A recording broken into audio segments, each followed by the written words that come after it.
Hello everyone, this is Erik, the Asian movie enthusiast, and this is my review of Red Sorghum, a Chinese television series from 2014 that was a massive event that aired simultaneously on 4 satellite television channels, topping the viewership ratings for weeks during its broadcast.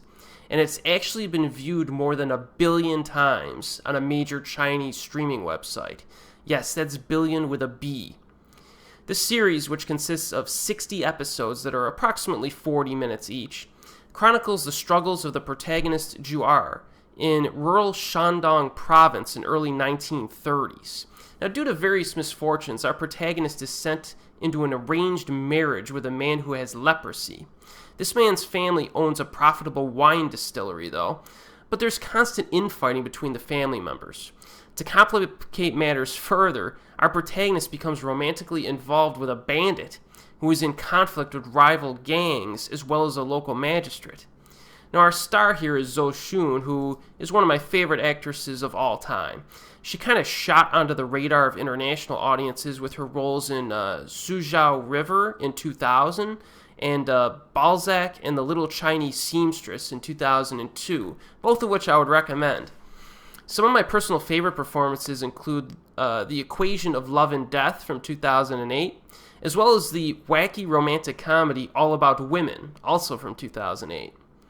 Some of her fans have been a little disappointed with her recent choices to star in more mainstream titles, but Red Sorghum is unquestionably a return to form, at least in terms of providing a meaty role for Zhou to explore. And to no one's surprise, she's absolutely fantastic in this show. Right from the opening episode, she has some great moments. The role is very demanding because it requires a huge spectrum of emotion from her, which she pulls off effortlessly. My favorite moments, though, are the ones where she exhibits strong emotion, like anger or sadness, because there are not many actors out there who can pull that off. But she nails it. She nails it. There's an intensity to her performance overall, and she's quite fierce at times, which is thrilling to watch. I read that there was some controversy because her character begins as a 19-year-old in episode 1, even though this actress was 40 years old during the shooting. But all I can say is that she's entirely convincing as a 19-year-old, and I'm not joking, it's definitely true. Now, Red Sorghum is not a one-woman show. It's more of an ensemble TV series with many characters that share the spotlight. In fact, Zhou takes a back seat during some episodes to allow for the development of all of the other characters. And that's one of the things that I liked about this show. That's a strength.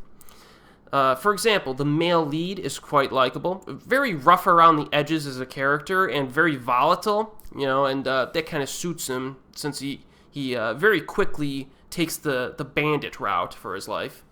He's got a bad temper, though, that gets him into trouble. Even more intriguing, I thought, was the magistrate, who does his best to clean up the town. He's trying to clean up the crime in this town. He's kind of a no-nonsense character who truly craves order, but his philosophy leads him to committing some morally questionable acts in the name of justice. Definitely a multi-dimensional character who is very interesting to follow. The actor who plays him is Rongguang, who you may recognize from the film Musa the Warrior, which was released back in 2001. He was really good in Red Sorghum, too. I really liked him a lot in this. There are some other interesting characters as well, but to the point is that there's quite a bit of nuance to the characters that makes them all flawed in one way or another. In fact, almost all of the protagonists make some form of questionable moral decision at some point, or multiple points. I liked that a lot because it allows for the plot lines to be set up where the characters, the protagonists, will go against one another out of principle, and you can understand both sides of the conflict. Not easy to do that from a writing standpoint, and this series definitely did that successfully. Now let's take a quick detour into some of the things that I thought could have been improved. My big criticism for this show is that there's a certain repetition to the gangster conflicts during a lot of the middle episodes. At least, I don't know, a third of the episodes, maybe even half, are dedicated to the different gangs as well as the magistrate butting heads against one another and attempting to gain the upper hand on one another. Not a bad thing per se, but the problem lies in that the methods they use are very limited. I kid you not, there must have been at least half a dozen episodes that were dedicated to kidnapping schemes, you know what I mean? Different kidnapping schemes.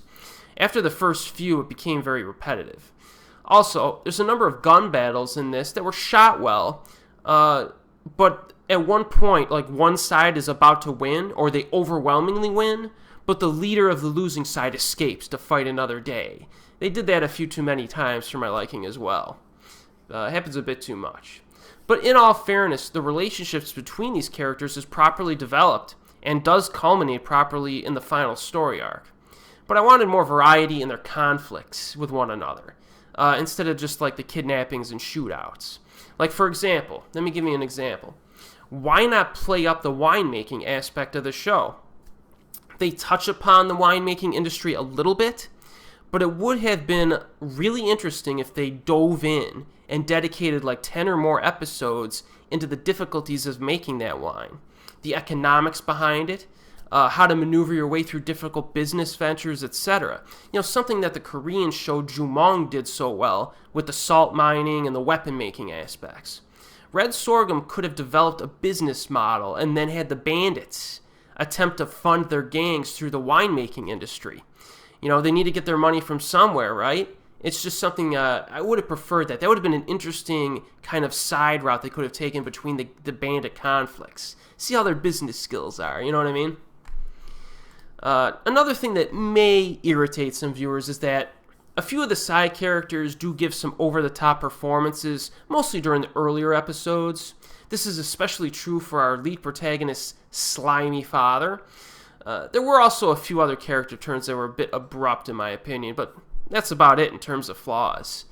But I would like to point out a few more positive observations I made before I leave you tonight. The pacing in this show is surprisingly brisk. I know you're thinking 60 episodes, you gotta be kidding me, but the episodes are about 40, they range between like 36 and 40 minutes each. They move by pretty fast, they breeze by pretty quickly. There's tons, another thing I really enjoyed is there's tons of squibs that are used for the gunshot wounds instead of CGI, which I greatly appreciated. So when characters get shot, and a lot of people get shot in this show, it looks realistic because they have the squib embedded in their costume and it explodes, with actual liquid. So I'm glad they went that route, because if this show used CGI blood, it might have been unwatchable given the amount of gunshots that you see. And finally, I'd like to give special mention to my favorite line of dialogue in Red Sorghum. "You dare to eat my mutton?" It's fantastic. I was laughing. It was amazing. That whole scene is amazing. You'll know what I'm talking about. So I definitely recommend Red Sorghum, which is moderately available in a 15-disc DVD set. I got mine on eBay. The box set includes English subtitles that kind of vary a little bit in terms of quality. There's some episodes that have good quality English subtitles. Other discs have kind of like the translation's a little shoddy. So, but even in the worst case, I think they were good enough to understand what was said.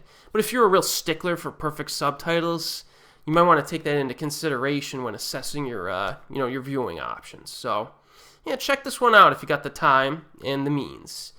And as always, we will see you next time.